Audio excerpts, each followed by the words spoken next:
I am absolutely terrified about this interview. I'm going to be asked a lot of questions I'm slightly uncomfortable to answer. Cheryl Cole right now is probably the most talked about woman in Britain. I think it's just about time that I draw a line under all the speculation and the rumours and give myself my own voice back. I want to know the truth about the malaria. And I also want to know the truth about her breakup and divorce from Ashley Cole. Just want to get it off my chest and move on.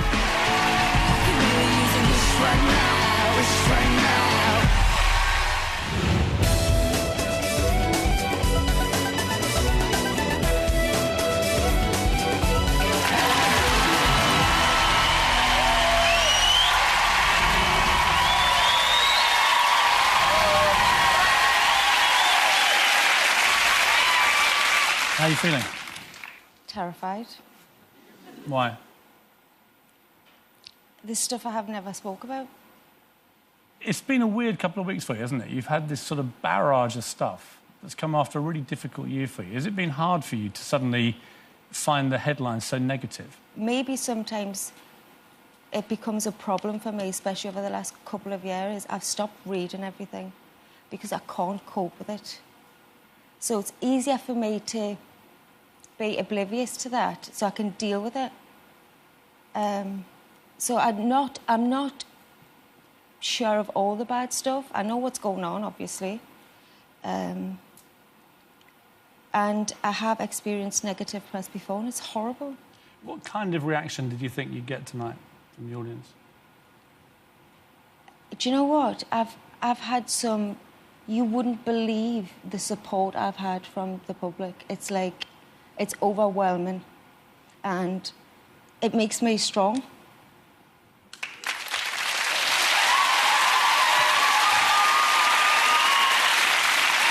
thing about being on the front pages all the time is that everyone becomes obsessed with how you look, and that's turned you into this massive style icon. But I don't think I'm a style icon. Yes, you are. Not at all. Ladies, is she? Sometimes I just want to rock out in me scruffs and me Uggs, you know? It's like... Your scruffs and your Uggs? Yeah. What are scruffs? You know, like your old tracksuit that feels really comfortable and maybe have a bit of ketchup on there and... Something inside me is dying here. Can you not... I'm sorry. Can we not kill the dream? I'm sorry. I read that you spend £250,000 a year on clothing. And I note no immediate denial. I mean, to me, that just seems so ridiculous. It doesn't even justify an answer. Ridiculous, but is it untrue? So, 200... I mean, I don't know where these people think I find the time to spend £250,000. It takes a pretty long time to spend that amount of money. When I went in your dressing room earlier, there was one of the greatest glam entourages I think I've ever seen.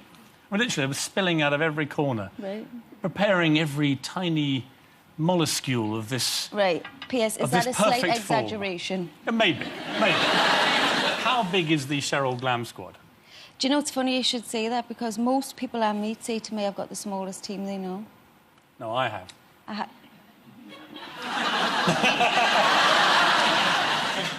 And it shows. I know. When you pick up a newspaper and you've not been looking your perfect best, do you feel, again, that particular pressure that female stars feel? Oh, I feel pressure. Too, right? Yeah, of course. So I remember working with Amanda Holden on Britain's Got Talent when Kelly Brook got signed, and she went into a kind of meltdown for 3 days because we'd walk out and she'd have to face the press every day with Kelly coming out looking like a supermodel. I think that's really sad, actually, that people pit women against each other like that. Because Amanda is beautiful in her own way, but she might not have Amanda's brains. No, she hasn't. No offence.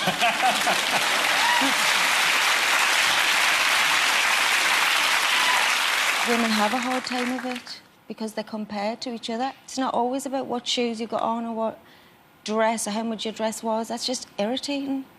You were once crowned most attractive girl at Gateshead's Metro Centre. Woo! not embarrassing. Were you proud at the time? Was this a big moment? Proudest moment in my life. How do you think your personal style's evolved, though, from the days of the Gateshead Metro tournament? I've seen pictures of you then, and, you know, you were very much a young thing trying to make your way in fashion. I was a teenager, yeah. Yeah. And I was very much a tomboy. And I wasn't surrounded by glamour. I wasn't one of those girls that went out and bought all the magazines off the shelf or anything like that. I just kind of plodded on with my own thing. I used to watch performances and probably try and dress more like a costume than an outfit. You know, more like a pop star. Who did you like to imitate? Anyone? Was there anyone that inspired you, fashion-wise? Britney. Really? Yeah. That would explain some of the outfits. And people like TLC. I thought myself a bit of a hip-hop girl. So I wanted to wear baggy trousers and Timberland boots and... But that's not where you've got to now, is it? I don't think if you asked anybody what they wore when they were 16, they'd be the same now at 27. I would like to not think so. Well, I'm glad you asked that, because we have actually got some photographic evidence to remind you of some of the Cheryl Cole looks over the years. What I want you to do is just tell me which ones you thought worked and which ones... which ones maybe weren't quite so successful. So I think we'll start with the sporty Cheryl look.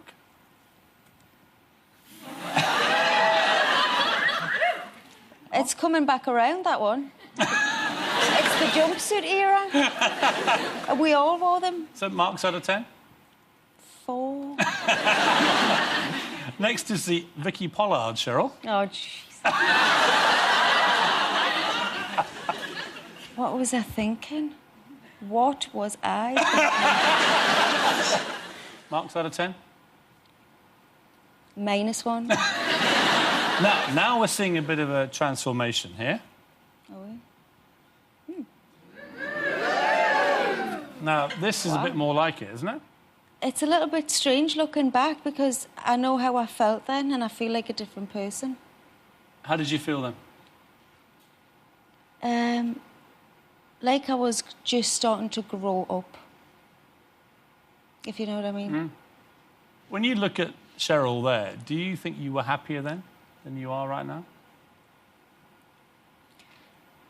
In some ways. What ways? I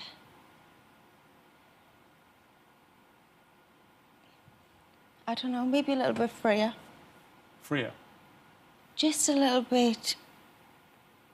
Like, it's got to a point where the paparazzi are intimidated.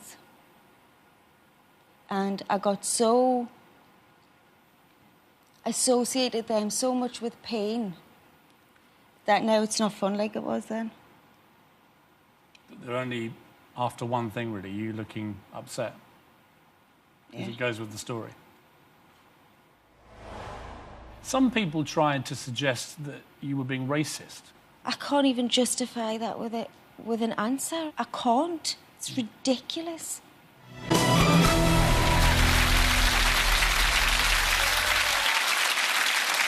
Louis Walsh said recently that it's not all about you, Cheryl, but the truth is, as you've admitted yourself, it often is. Cheryl Cole, the girl next door who is anything but ordinary. If I knew what made Cheryl special, I'd literally bottle and sell it. I just think it's the aura she gives off. I don't know how to explain it. Cheryl's popularity is off the scale. Everybody loves Cheryl, people of all ages. Cheryl's just the perfect pop star. Through sheer grit and determination, Cheryl has become one of the biggest stars in Britain. From the beginning, she came into this world knowing what she wanted. She believes she can walk through glass. And you know what? She can. Do not underestimate Cheryl Cole. She's not stupid. She knows exactly what she's doing. I mean, she has me wrapped round her little finger. From an early age, it was clear that Cheryl was going places. The first day I took her to the dancing school, this teacher at the end of the first class came out and said, You know, she's very special. She's got something special here. In the last 2 years, the word Cheryl Cole has been mentioned over 18,000 times in British newspapers. Everyone wants a piece of Cheryl. She's huge. Cheryl inhabits a place in the public's heart that only sort of Take That and David Beckham and Lady Diana seem to inhabit. And it's no wonder. Not only is she one of Girls Aloud, Britain's biggest girl band, she married and then divorced one of the country's most famous footballers. Oh, and she also happens to be a judge on the biggest show on TV. It's really hard to do normal things like go to the supermarket, you know, go get petrol, go get, a bottle of milk. People feel like they kind of own a little piece of Cheryl. On average, there are 25 different stories written about her every day. I saw Cheryl's collapsed, and I just thought, another story, another rumour. And it wasn't until I got the call that I was like, whoa. But how many of the things we read about Cheryl can we actually believe? With the press, I find there's a lot written that is so untrue. It's just so fabricated. Things are being made up about her all the time in the press, and the amount of attention that she gets is out of control. All attention for Cheryl Cole is good attention. She don't care. As long as she's in the headlines, it don't matter what they're saying. Is Pete Waterman right? Couldn't be more wrong. Because it's not a soap opera, it's my life. What are the most hurtful things you've had to read about yourself? In the past, everything used to get to us. Everything. Because it's hard, because people don't really know you. They know what they're being given and the information they're being fed, that's it. It's all they know. So they develop their own perception of who you are, who you must be because of what they read. So it's frustrating because you want to say, no, do you know, I'm not like that. And if I was reading that, I wouldn't like me. I mean, all this stuff with Gamut, the X Factor contestant, Yeah. has turned you from kind of, Mother Teresa to Cruella de Vil. Do you regret not putting Gamut through to your final choice? It's one of those things where when you're sat there for those 2 days, bearing in mind I hadn't been to boot camp or I hadn't experienced any of that. All I had was the tape and the girl that was in front of us there and then. And it's a lot more than just hearing somebody sing. I have to take these girls and put them on a TV show and create something week on, week out. And that's what I'm looking at, and I'm looking for a twinkle in their eye, or I'm looking for an instinct I feel when I'm with them. You make decisions, and I thought I made the right decision. And I trust that decision, and I believe in my decision. So it's difficult because I also understand that everybody's got an opinion. Some people tried to suggest that you were being racist. I can't even justify that with an answer. I mean, it's just ridiculous. I can't. It's ridiculous. Is it hurtful when people do that? Or can you now somehow block it out?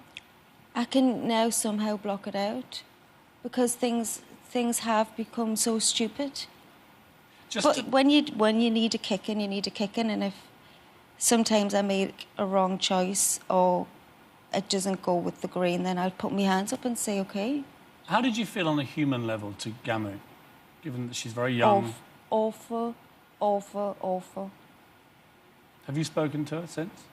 I can't. I don't know what to say.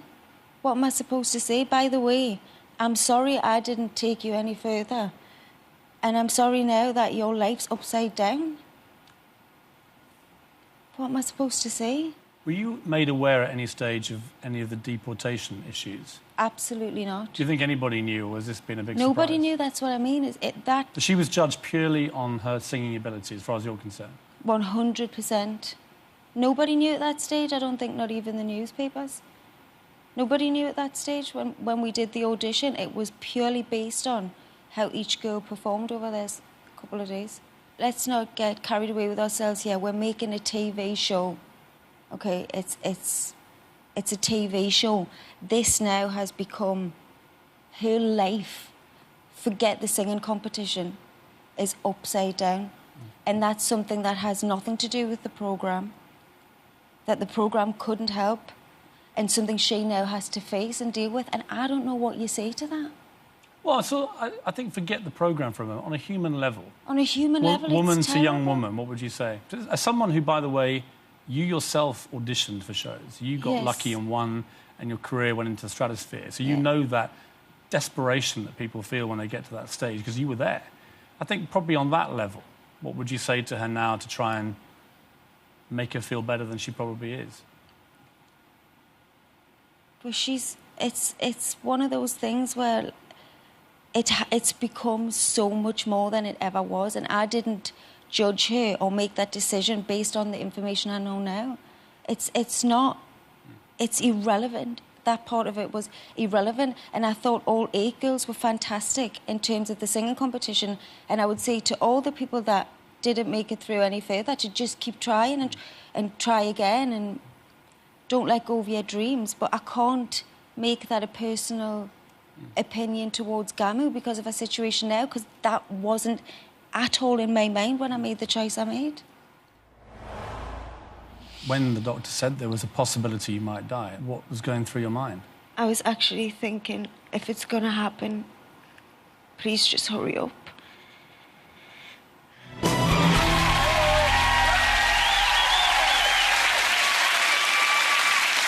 Of all the stories that appear about you, I would guess about 90% are near enough untrue. Here's a chance to put a few things straight. You ready? I don't know. Have you or have you not ever had a boob job? Not. Really? Absolutely not. And it's not one of those things that I frown upon or I judge anybody for. If it's something I had done, it's something I'd be quite willing to say I had it done. It's not like a top secret. It's not like I would be the only person that ever had it done. I just haven't had it done. So are you quite flattered that everyone thinks you have? Yes. Actually, that's the one room I quite like. Have you ever had a nose job? Nose job? Wow. Never even heard that one. Clearly not by the little conch I have here. I was going to say, get your money back. They call...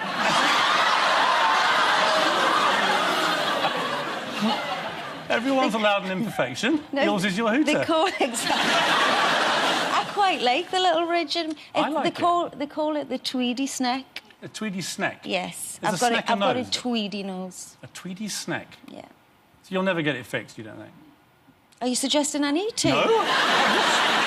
There's been a suggestion that you already have. I'm just throwing it out there as a possibility. Wow.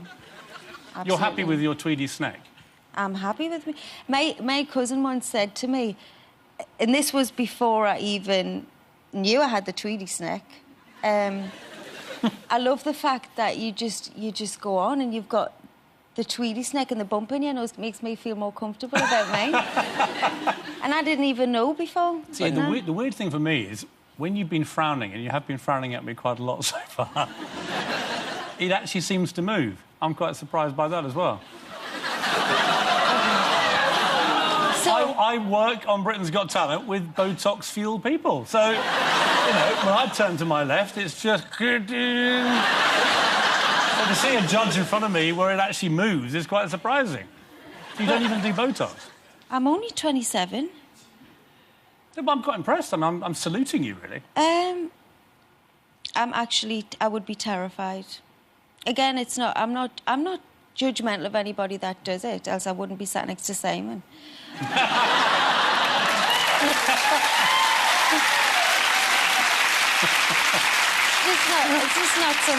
It's just not something I choose to do or feel like I need to right now at this moment. Ask us in 10 years, maybe we'll be talking like this. I mean, do you have anything against plastic surgery?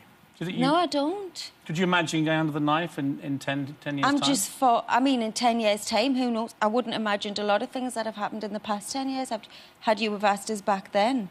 So I would never say never, ever in this life, never say never.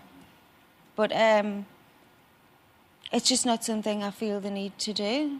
Did you, according to The Sun, become dangerously thin and live on a diet of mint tea? No, I don't think you can you? I've no idea. Never tried it, but people have suggested I ought to. Maybe you should try.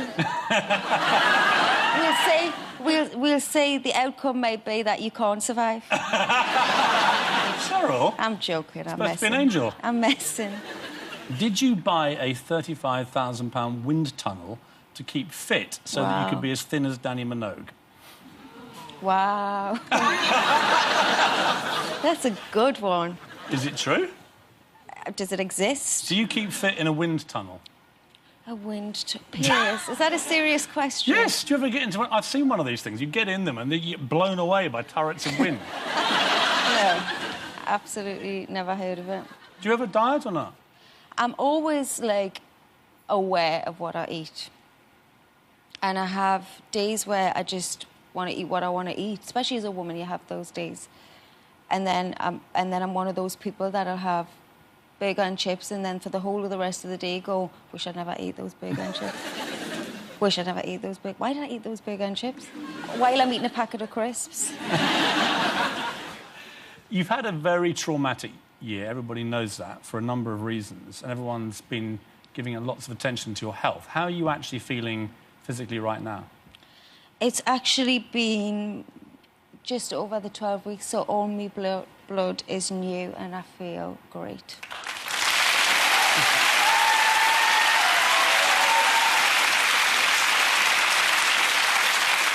Are you back to your fighting best, do you think? Are you feeling 100%?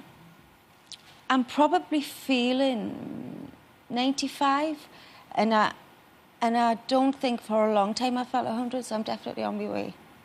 People knew that you were sick. Then came the stories about malaria, but no one has ever really worked out the truth about this. Right. Now we're going to get the chance. In July this year, Cheryl took time out from her busy schedule and jetted off for a holiday in Africa with her close friend Derek Hoff. Cheryl and I decided to go to Tanzania on holiday. It was a fantastic time. We got a few little mosquito bites here and there, but we had taken the tablets and we thought, everything would be okay. 2 weeks later, Cheryl was at the X Factor auditions in Cardiff when she began to feel ill. We genuinely thought she had a hangover on the day. That's what somebody told us, so we were teasing her all day long. And we didn't think anything about it till the following day when I get a phone call to say that she's collapsed on a photo shoot. When I arrived at the photo session, I could tell she was so weak, she was grey, and for some strange reason I thought her face looked a bit puffy. Cheryl was sent home to rest and a doctor was called. Right before the doctor left, I just kind of had this kind of overwhelming feeling of she needs to get her blood, checked. He didn't know it yet, but Derek's quick thinking may have saved Cheryl's life. The couriering of the blood and the alerting of the hospital and the prompt response by the medical team, I think, really was essential. The doctor said, she needs to come in right now. Cheryl was in serious trouble and was rushed to intensive care. Her body had swelled so much. I couldn't see her eyes, they were just like slits. It was a different person.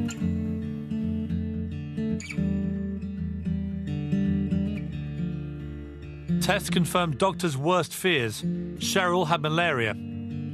There are 4 types. She had the worst one, and it's a dangerous, life-threatening type of malaria.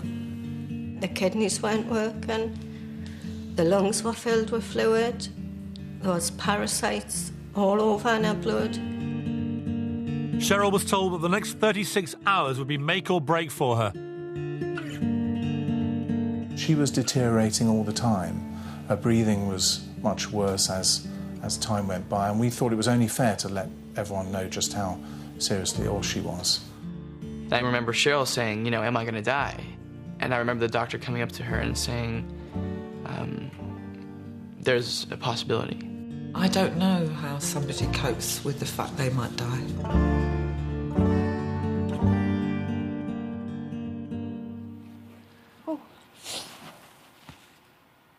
I suppose the obvious question is, when the doctor said that to you, that there was a possibility you might die, I mean, what was going through your mind?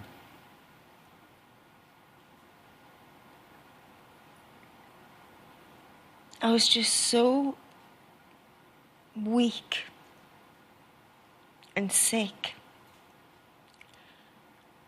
I was actually thinking, if it's going to happen, please just hurry up. I wasn't scared. I was tired. I was exhausted. I'd been sick for a while, and I was just over it. I was over feeling so ill. Did you realise how serious it was? It was actually day after my birthday. I got the first symptoms, and I'd had 2-3 vodkas the night before, and I never drink. I'm not a drinker. And I just thought, this really affects me. I woke up in the morning and I was putting my moisturiser on, my skin hurt. My skin was sore. And I thought, wow, this is the worst hangover I've ever had. But not for 1 second did malaria cross my mind. Not for 1 second. Even though you'd just been to Africa? Not at all. So you're getting steadily worse. You get to this photo shoot when it gets dramatic suddenly. Talk me through what happened there. Again, same thing, got up in the morning. My skin was sore to touch. My lips were blue.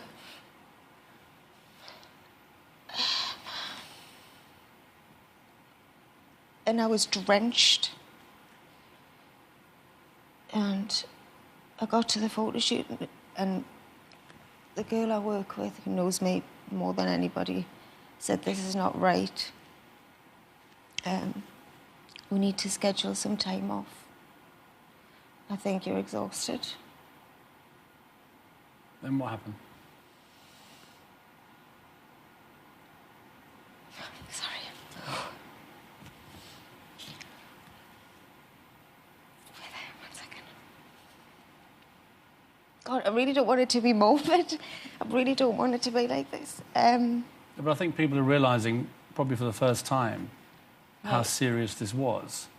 It's only 12 weeks ago. It's very raw. Do you remember the moment when you collapsed? I'd been really excited to do the photo shoot. It was for Vogue. And they'd flown a photographer in from New York and dropped him at the wrong airport. This is what I remember specifically. And he'd driven 3 hours to get to the photo shoot. And they were saying to me, go home, and I remember thinking, this poor guy, he's driven, he's had a terrible time getting here, driven all the way here. I said, just let me lie down for an hour, I'll be okay. And that was it. I was out like a light. I did the photo shoot. And I went home, and that was the night. That was the night. The key moment of that evening was Derek saying, you've got to have a blood test.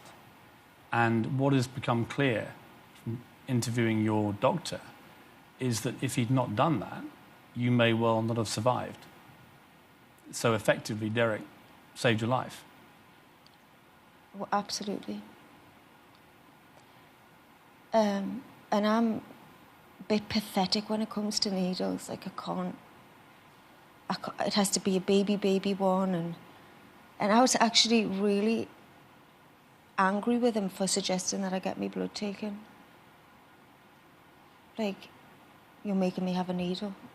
Little did I know, he saved my life. Your mother said in her interview that your organs began to fail. Are you even aware of any of this? I remember actually feeling like I was dying, if that makes any sense.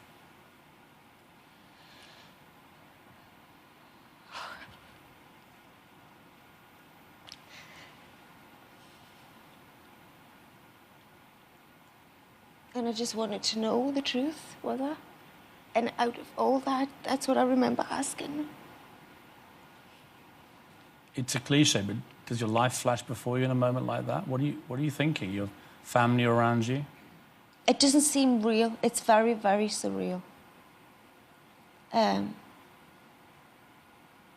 my mother never showed me her emotion there and then. She was strong.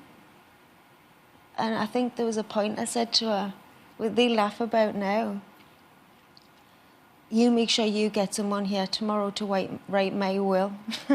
You said that? Yeah. And I remember thinking to myself, my sister can have that. I know it's like, now looking back, it feels very surreal, but at the time, it seemed like almost matter of fact. Did you feel ready to fight then? I was too tired. I was tired. I can't even describe to you. It's not like you feel. You were completely in a complete breakdown of exhaustion. Exhaustion. And I'd been ill for a few days. There's only so much of that you can take before you start thinking, okay, enough. And I remember as I was getting better, and my oxygen was open, everything was improving, thinking to myself, God, I don't know how other people with other illnesses can be so sick all the time. And aren't I so lucky that in 10 days' time this is going to be gone for me? But there's people out there that are seriously ill and feel this physically tired and ill most of the time.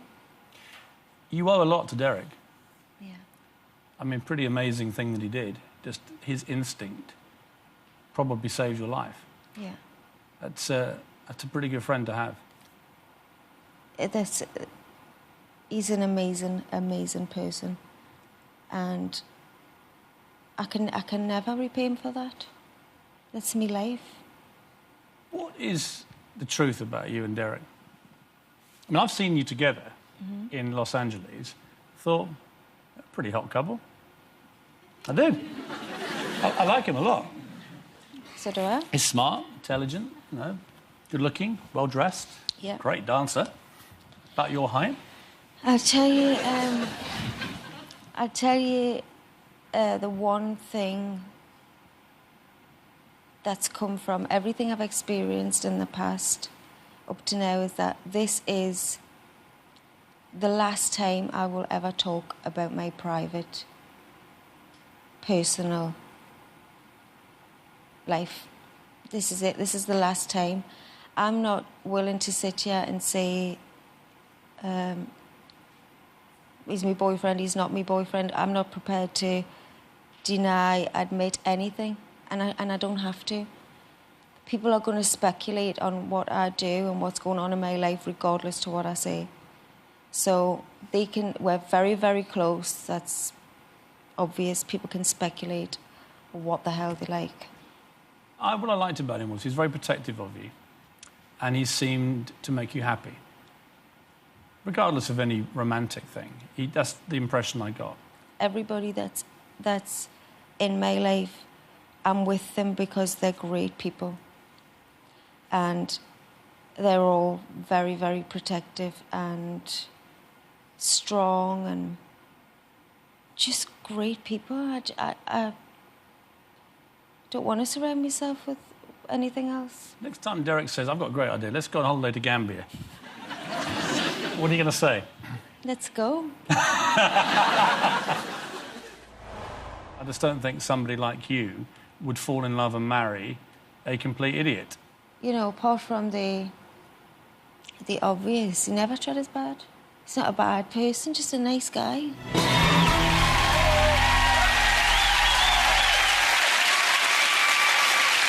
Did you always want to be a star? I wouldn't say... it depends what... an entertainer. It's in me blood. You were a little show-off, really, weren't you? Oh, complete show-off. Yeah. Well, I was one of 5. And where do you come in the 4. So it was always kind of my way of saying, I'm here, showbiz, jazz hands, hi. Hi, guys. And me brothers and sisters were always like, dance for me friends, or go and run and do and jump into the splits, and I would do it. And I was like, I was the show off, and I think I found really early on that entertaining people was really fun. And did you like that feeling of being able to make people laugh and applaud love it. you? And... Yeah. First of all, I was really energetic, so I loved the feeling it gave me dancing as well. But to see somebody enjoying it, that's a great feeling. And I think I discovered that really, really early on. Did it make you ambitious? Were you hungry for fame and success? Success. Everyone says that. Don't you really, when you're young, want to be famous? No, it never really... Famous. Fame for me, actually, is defined by success. I wouldn't just want to be known, a known person. If fame is you're known for something you're successful at. And I love the feeling of self-achievement. So pushing yourself to the limit and feeling that feeling of achievement, like when I bought my first car. I remember getting in it and thinking, wow. How much was it? I'll keep that to myself. I didn't realise you'd attended the Royal Ballet School when you were like 9 years old. But you left quite quickly. What happened there? I actually went to audition for it. There you are. I actually remember that day like so even yesterday. then, that is a showbiz grin. I'm sorry, it is. No, I went to audition for it and we couldn't afford the scholarship to go. Actually, really ironically, the Daily Star paid for me to go. Really? Yeah. So without the tabloid press, you'd be nowhere, would you? This is actually very true. No, it is true. At the Royal Ballet School, were they a bit snooty to you? This was the first time I ever felt class. Because I never knew anything different. You go to somewhere like that and there's a lot of wealth and a lot of higher class than you. And Privileged. Privileged. Did you feel a bit of an outsider? Complete outsider. Completely. But did you also feel that you were as good as them, but you weren't getting a fair crack of the whip? It's almost like it overshadowed how I felt about dance because I felt so out of place. So when I was dancing, it felt great, but it made us realise that actually I don't want to be amongst this. See, part of your appeal, I'd say, is your ordinariness in many ways.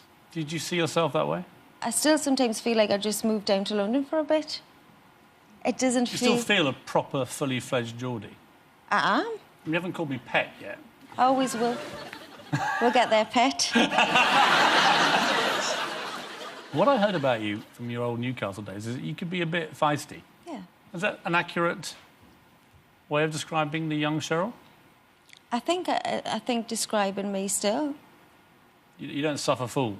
People take you on, you'll fight a corner. Yeah, of course. That's how I was brought up. That's how I was raised. That's what I was taught to do and to be like, and that's how I am. Have you had many fights?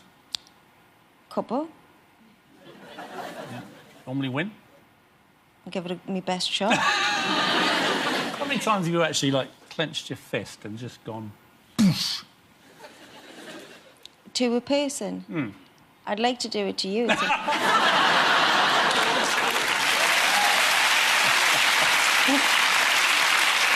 We've established that you're feisty, but how have you used that feistiness to get where you are today? By the time she was 19, Cheryl had already tried her hand at child modelling and ballet dancing in her quest for fame. Cheryl was such a funny little character. She was singing, dancing, 2-year-old. It was just the next step from where she was going all her life. When TV talent show pop stars The Rivals came to town, Cheryl saw the opportunity she'd really been looking for, to sing. You're Cheryl. Yeah. Tweedy. Where are you from? Newcastle. If you watch that first performance, you can tell by her demeanour that she's not taking any prisoners. Ready? Sometimes it's wrong to walk away. As far as she was concerned, she was already in the group. Suddenly the moment's gone, and all your dreams are upside down, and you just want to change the way the world goes round. There was no question to me that this girl would make it. Baby, baby, since first we met, Cheryl sailed through the elimination shows. I remember thinking she had such a warm personality, and I think her dimples are so cute that I thought, oh. Cheryl was first to make it into the band. Cheryl! She jumped up like a football hooligan and punched the air and went, yes, come on! I screamed like a lunatic. You couldn't control. I was up, down, sit down. I couldn't. I was just jumping all over the place. Girls Aloud were born. Cheryl is like the older sister I never had, and I'm like the younger sister that she never had. So we have that kind of relationship, which is lovely. There was one girl in that group that wanted Girls Aloud to succeed more than all the others. Cheryl would have literally fought anybody who didn't think they were going to win. And I mean that. Girls Aloud's first single went straight to the top of the charts.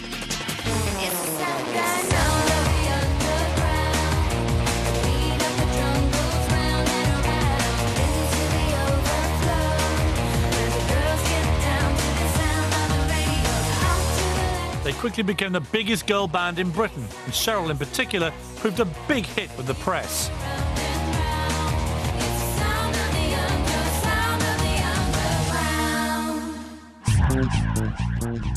When she hooked up with Premiership footballer Ashley Cole in August 2004, the couple were quickly dubbed the new Posh and Becks.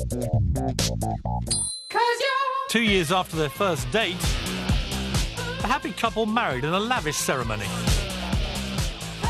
She wore a £100,000 dress. The Chihuahua Buster wore a matching Diamante suit. It was the relationship that was to define her.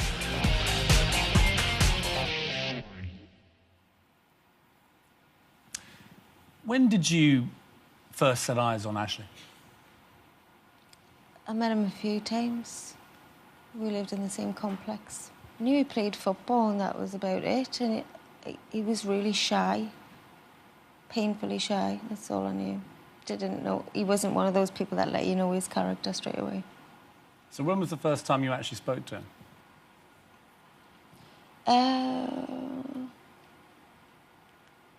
It mustn't have been that memorable.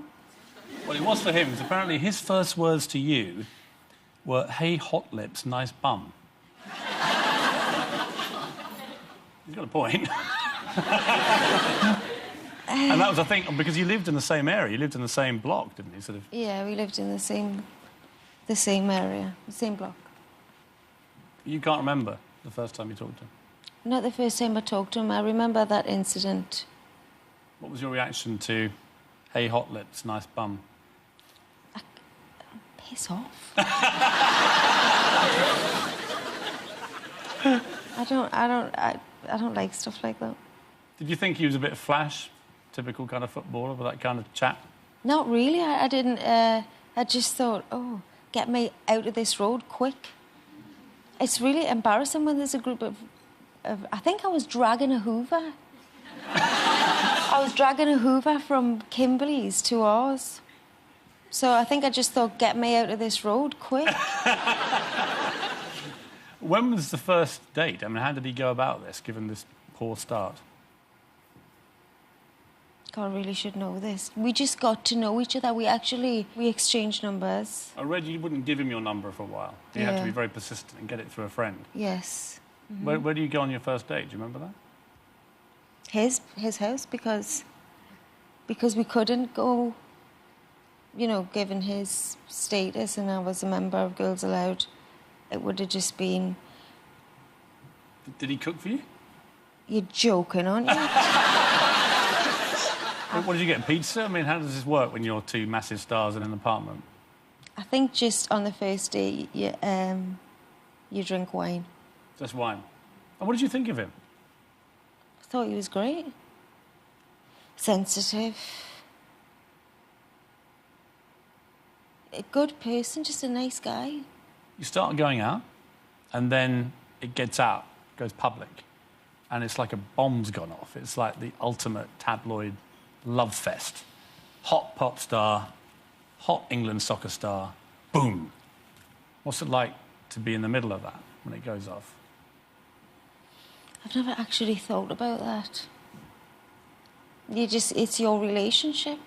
You're going from these secret assignations that nobody knows about when it's all sweet But and we nice. knew as soon as we were seen in public, people were going to know, and that's a conscious decision that we made once we said, OK, we want this relationship to work, then you can't sit in a flat for the rest of your life. We just wanted to go out like any other normal couple, like you do when you start dating. And I think we went to a nightclub. It was after an award ceremony for me, so I just met him there and then I left. And somebody saw us in there. It wasn't the end of the world. We're not doing anything wrong. We loved each other. A single woman, single guy. So what? And were you in love with him by then? Probably thought I was, yeah. He'd already declared his love for you by then. Had he? Apparently... You know more than I do. I know. I know a lot. I wrote most of it. And that's where the problem lies. He apparently told friends, or you told friends, that he turned green when he told you he loved you. I don't know, Piers. Had you been in love before? I thought, well, you think so, don't you? How many times have you thought you're in love? I feel like I always love the person I'm with then. You know? That's life. So how many? What are you asking specifically here? I'm just curious. I'm curious as to how many times you've been in love. It's not the Spanish Inquisition. It's just like, you know.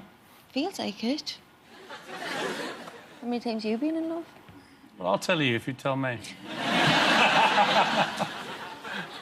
You loved Ashley? Of course. You've said since that you'd never been in a relationship where you'd been treated so like a princess. Is that accurate? Is that what you really felt about it? Yeah, of course. Like there wasn't any worries. Like we were meant for each other. Why did you think he was the one? God, Piers. Do you really want to know all this stuff? I really want to know. Why? I just don't think somebody like you would fall in love and marry a complete idiot. Yeah. Is that accurate? That's accurate, and you know, apart from the obvious, he never tried his bad. He's not a bad.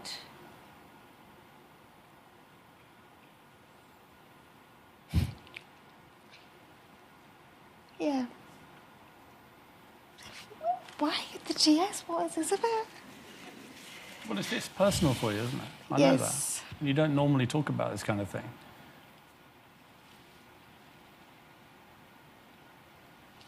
And it's, you know, it was the defining relationship of your life so far. And do you know what it is for me? It's not me past. It's very much me present. I'm still a person. I'm still getting divorced. I'm still... It hurts. It's embarrassing. It's life. Do you still love him? There's part of us I'll always love him, of course. It's a big part of my life. And I love his family. And I love what we had. Do you think he still wants you back? I don't think he ever wanted to let her go.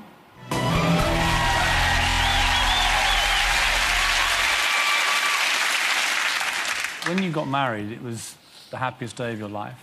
Can you remember how you felt that day? Euphoric, like it was the happiest day of my life. Calm. Happy. And did you absolutely believe then that this would last forever? I would never have took me vows if I didn't. It's not a joke. It's not something you go into lightheartedly. And it's not something you go into thinking, if I feel differently later, it doesn't matter. For you, the vows were very important. Yeah. It's just a chapter in my life that I don't want to feel miserable about it or unhappy. I mean, even though you're now divorced, can you get any happy memory from the marriage? I feel numb. It's my reality. To other people, it's their entertainment.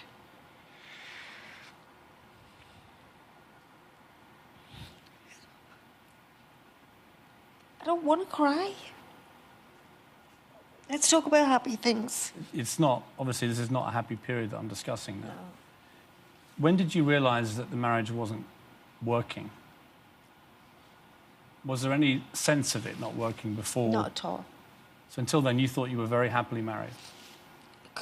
Complete and utter happiness. And total trust in Ashley? More than ever.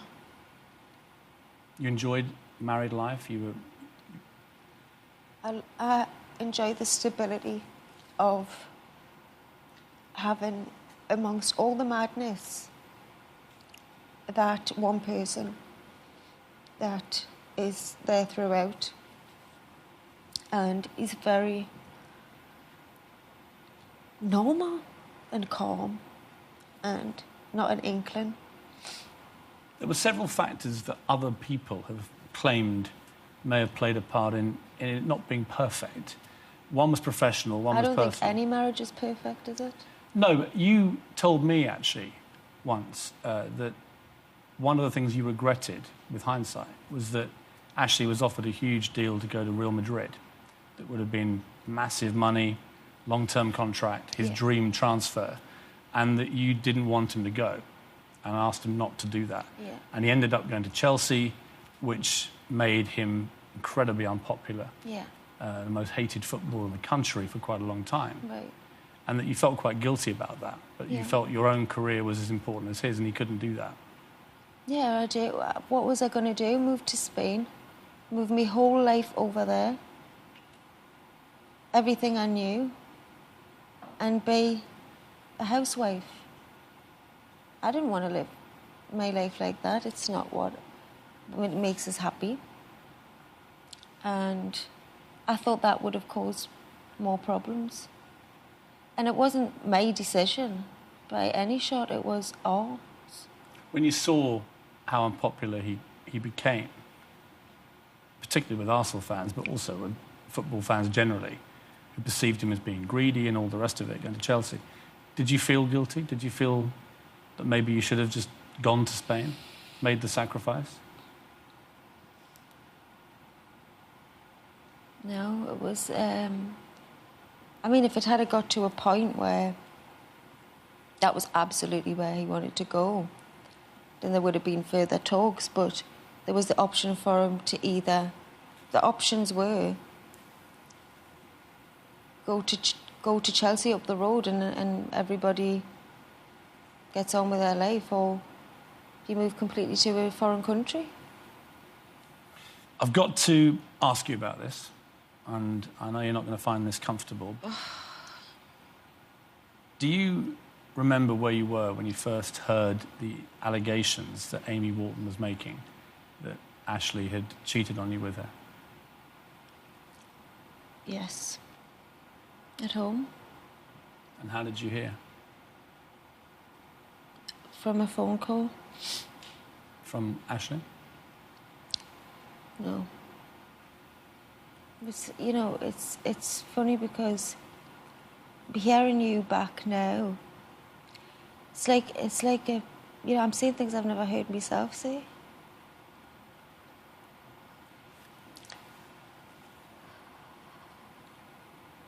What do you want to say about it? I'm not here to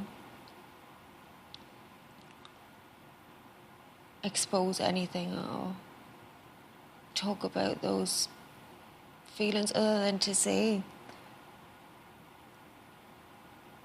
I was just a heartbroken girl.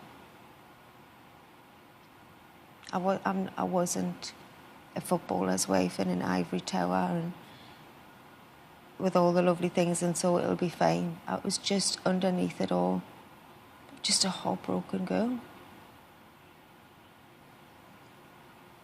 Was part of it the shock? You just couldn't believe Ashley had let you down? All of it initially. Shock. Because he kind of warned you, hadn't he, before that he thought something may have happened. He'd got drunk, he'd gone out being stupid. Did that lessen the blow or did it just not make any difference? Do you know, when all's said and done, and you realise the circumstances, it doesn't make any difference when your heart's breaking.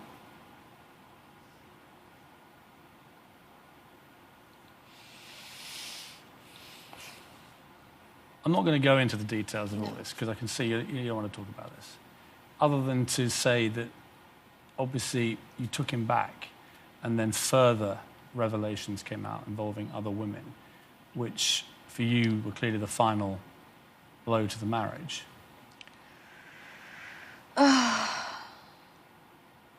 I don't really want to say anything other than anybody that's been through a divorce knows it's one of the toughest things that you could go through. And on such a public scale, and not being able to have the privacy you need to deal with those feelings is really, really hard. Is that one of those times when you just wish you were anonymous? Yes. You weren't Cheryl Cole, you were just... You just want to go home to Newcastle. Hate. Do you still speak to Ashley at all? Yeah. Often? You have regular conversations? Or? I hope one day that we can be friends. Just have to get through the obstacles. Do you think he still wants you back? I don't think he ever wanted to let her go. We had a great relationship. Don't get it. Do not get it. Don't get it. Be best friend.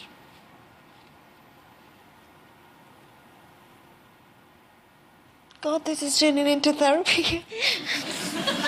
Do you feel any better for talking about it? Does it help? Ask us in a couple of hours. Do you understand why people are curious? Why they kind of feel like they need to know the truth from you because otherwise they don't know what to believe? Yeah, understand it. I mean, I find it gripping to hear you say these things simply because I've read so much stuff about you, your marriage, your life and everything. To actually hear it from the horse's mouth is incredibly compelling to listen to. I'm sure everybody watching this is feeling the same way. But no one can watch you talking like this and not feel heartbroken themselves for you. It's a heartbreaking story. It is. I'm not the first and I won't be the last. Everybody that's felt heartache knows how it feels, and I just have to be able now to put it to bed and find me strength again to move on. I remember being back behind the screens, just thinking, what are you doing? What are you doing to yourself?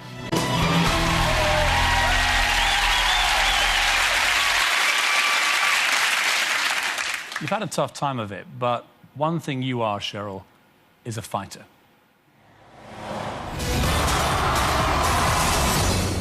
Cheryl's been an X Factor favourite now for over 2 years. She's got a great heart, Cheryl. That's why people like her. I think the industry's missing a boy band. You're cute, you're really cute. Thank you. I think I remember just thinking you was made for this job. Girls Aloud? Oh, yeah, man. Oh, yes. It's all in her eyes. You watch Cheryl Cole's eyes during an audition, you can see the way that she's feeling, and that's what makes her unique. I've never seen anything like it in my life. Throughout her time on the show, she's lived her private life in public. Cheryl's a fighter, clear as day. I mean, what she does, she's been through a lot. She fights through it, and she doesn't give in.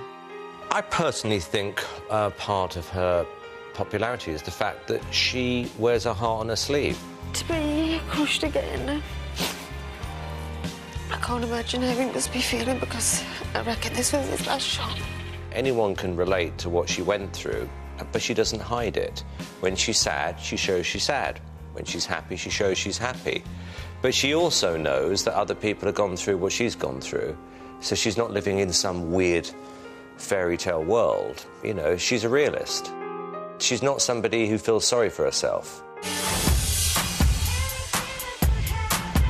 So when Cheryl released her debut single, Fight for This Love, it was a real statement of intent. She wanted to get her message across, and she did.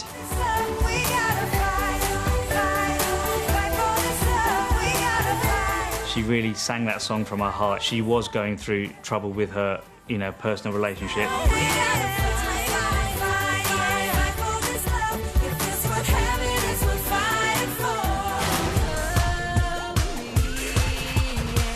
Cheryl's single, Promise This, marks a new chapter in her life. So what does the future hold for one of Britain's most desirable women?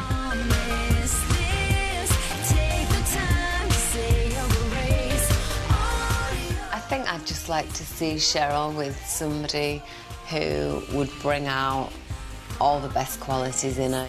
I hope she falls in love again. There's speculation whether or not she's found it now. If she has, I'm really pleased for her. I'm sure, it'll come a time that she'll find love again. And she will blossom even more than she is now. The main thing I want for her is to be happy. That's all I want for her, and that's all I think anybody wants for somebody that they care about.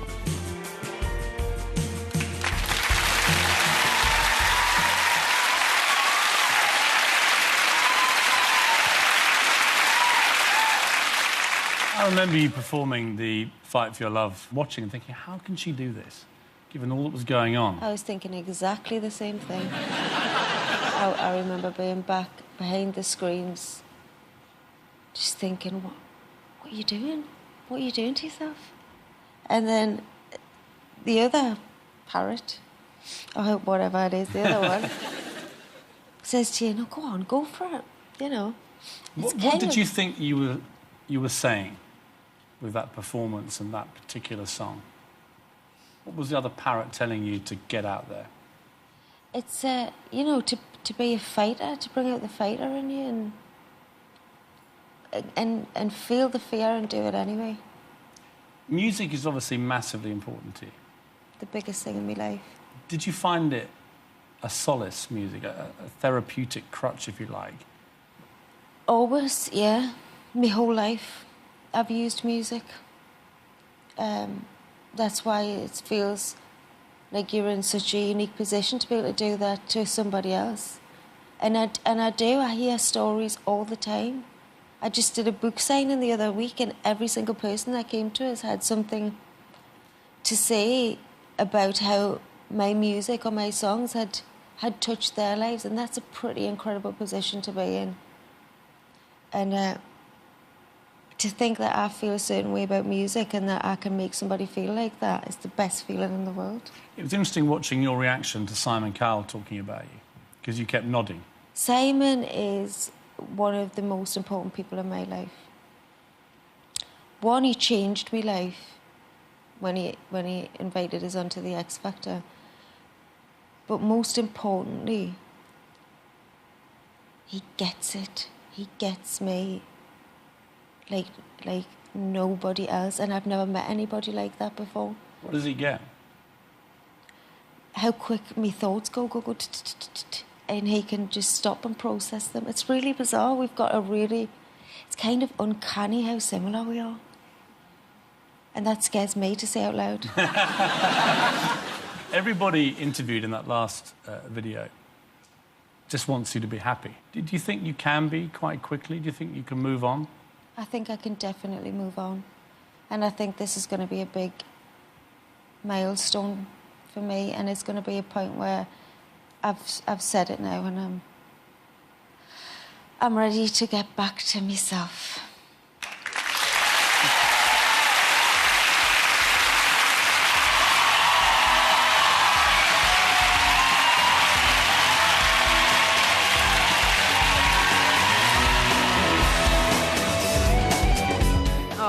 Don't you kind of wish you were mates with them? Just a little bit. Right, here's what's happening tomorrow night if you're thinking of toddling off to bed. I'll see you at 8 for Gossip Girl, and then Brand New Pete's is on at 9, and then you can see if Harry does the splits again at 10.